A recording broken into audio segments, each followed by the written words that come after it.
شروع اللہ کا نام لے کر جو بڑا مہربان نہایت رحم والا ہے۔ سچ مچ ہونے والی، وہ سچ مچ ہونے والی کیا ہے؟ اور تم کو کیا معلوم ہے کہ وہ سچ مچ ہونے والی کیا ہے؟ وہی کھڑکھڑانے والی جس کو سمود اور عاد دونوں نے جھٹلایا۔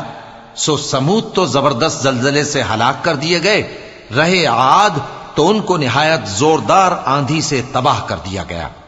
اللہ نے اس کو 7 رات اور 8 دن ان پر چلائے رکھا۔ تو اے مخاطب، تو ان لوگوں کو اس میں اس طرح گرے ہوئے دیکھتا جیسے کھجوروں کے کھوکھلے تنے، پھر کیا تو ان میں سے کسی کو بھی باقی دیکھتا ہے؟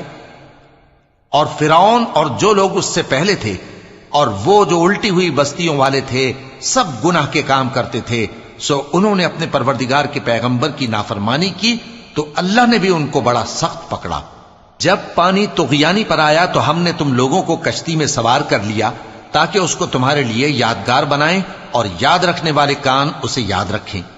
پھر جب سور میں ایک بار پھونک مار دی جائے گی اور زمین اور پہاڑ دونوں اٹھا لیے جائیں گے، پھر ایک بار ہی توڑ پھوڑ کر برابر کر دیے جائیں گے، تو اس روز ہو پڑنے والی یعنی قیامت ہو پڑے گی، اور آسمان پھٹ جائے گا تو وہ اس دن کمزور ہوگا، اور فرشتے اس کے کناروں پر ہوں گے، اور تمہارے پروردگار کے عرش کو اس روز 8 فرشتے اپنے اوپر اٹھائے ہوں گے۔ اس روز تم لوگ سب پیش کیے جاؤ گے اس طرح کہ تمہاری کوئی پوشیدہ بات چھپی نہ رہے گی۔ اب جس کا اعمال نامہ اس کے داہنے ہاتھ میں دیا جائے گا وہ دوسروں سے کہے گا کہ لیجئے میرا نامہ اعمال پڑھیے، مجھے یقین تھا کہ مجھ کو میرا حساب کتاب ضرور ملے گا۔ پس وہ شخص من مانے عیش میں ہوگا، یعنی اونچے باغ میں جس کے میوے جھکے ہوئے ہوں گے۔ ان سے کہا جائے گا کہ جو اعمال تم ایام گزشتہ میں آگے بھیج چکے ہو ان کے عوض مزے سے کھاؤ اور پیو۔ اور جس کا نامہ اعمال اس کے بائیں ہاتھ میں دیا جائے گا تو وہ کہے گا اے کاش مجھ کو میرا اعمال نامہ نہ دیا جاتا اور مجھے معلوم نہ ہوتا کہ میرا حساب کیا ہے۔ اے کاش موت میرا کام تمام کر چکی ہوتی، آج میرا مال میرے کچھ بھی کام نہ آیا، مجھ سے میرا اقتدار جاتا رہا۔ حکم ہوگا کہ اسے پکڑ لو، اب اسے طوق پہنا دو، پھر دوزخ کی آگ میں اسے جھونک دو، پھر زنجیر سے جس کی لمبائی 70 گز ہے جکڑ دو۔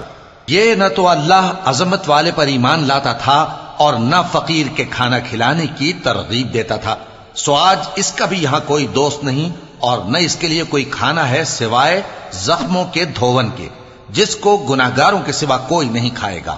سو میں ان چیزوں کی قسم کھاتا ہوں جو تم کو نظر آتی ہیں اور ان کی جو تمہیں نظر نہیں آتی، کہ یہ قرآن ایک معزز فرشتے کا پہنچایا ہوا کلام ہے، اور یہ کسی شاعر کا کلام نہیں، مگر تم لوگ بہت ہی کم ایمان لاتے ہو، اور نہ کسی کاہن کا قول ہے، لیکن تم لوگ بہت ہی کم غور و فکر کرتے ہو۔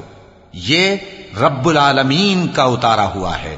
اور اگر یہ پیغمبر ہماری نسبت کوئی بات جھوٹ بنا لاتے تو ہم ان کا داہنا ہاتھ پکڑ لیتے، پھر ان کی رگے گردن کاٹ ڈالتے، پھر تم میں سے کوئی ہمیں اس سے روکنے والا نہ ہوتا۔